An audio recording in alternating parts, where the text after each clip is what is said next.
जवानी के पानी छोड़ा देबे चाहे हो ही केतना बबाल। जवानी के पानी छोड़ा देबे चाहे हो ही केतना बबाल। हो बंगाली माल तो हम होई बिहार के लाल। रे हो बंगाली माल तो हम होई बिहार के लाल। रे बाछी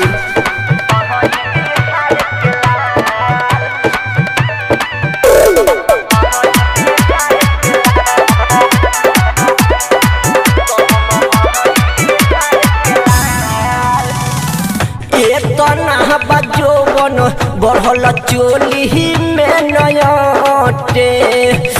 न जाने केतना लोग तोहरा में सटे।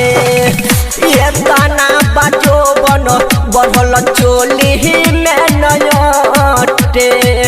न जाने केतना लोग तोहरा में सटे। मन करे कि यही जे हम कभी थाले थाल। मन करे कि यही जे हम कभी थाले थाल।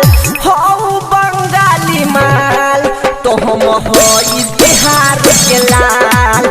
रे हो बंगाली माल तो हम होई बिहार के लाल। रे बुचिया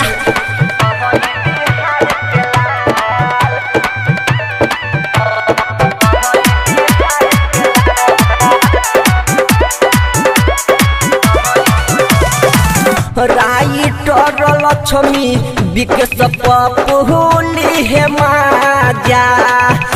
सुंदर सिंहोनिया तोहर बहन जाई राजा।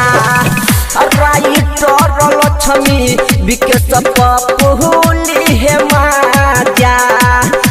सुंदर सिंहोनिया तोहर बहन जाई राजा। सभे हे पूछे बोल का बहा तोहर हाल। सभे हे पूछे बोल का बहा तोहर हाल।